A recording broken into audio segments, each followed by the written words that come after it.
if you're the owner manager, if you're uncertain about your business, who are you going to talk to? You probably can't talk to your staff, and you probably don't want to speak to your husband or wife or partner. So who do you talk to?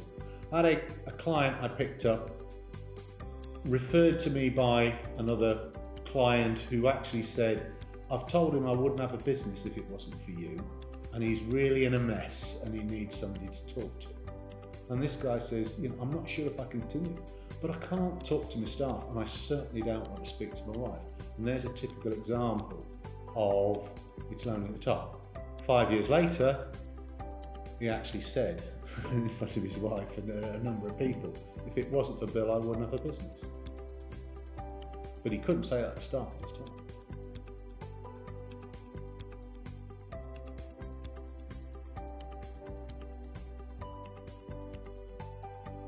If you look at a business's growth, there's a series of difficult decisions. First one is, do I start? What do I do? The next one is my first employee. But those tend to be smaller businesses than I get involved in. I'm getting involved when people are beginning to delegate, and that might be at 10, but actually it might be at 20 because they're in a second section where they're delegating, and people find it difficult to delegate, or that's what they say. But the truth is that the problem they face is if they delegate, they lose an understanding of where the business is at there. One of the guys said to me, it's like going blind. That business we took from 3.5 million to 9 million, took in profit up from 150,000 up to top 750,000. Very sales focused. We've put in very simple measures about that sales and profitability, and he was then able to delegate that some of that sales function to other people. But it was only when he knew what was still going on that he could do that, trust people to do it, but still felt he knew it.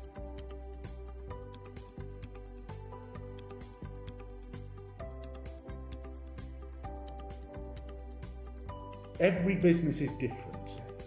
So what you're looking at and what you're giving people to do, and remember, as I've said to most business owners, they won't be as good as you. If they were as good as you, they would be running their own business instead of working for you.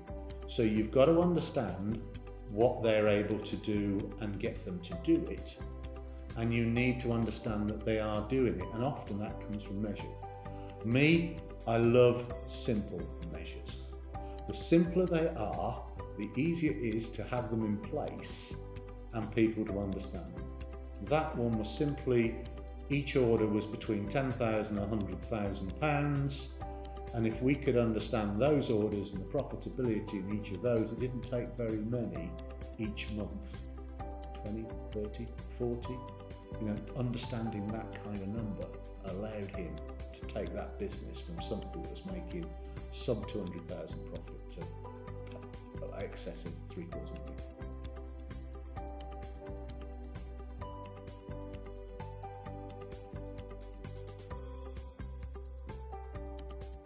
You started your business because you wanted to be whatever you do, and you were really good at it, and you grow.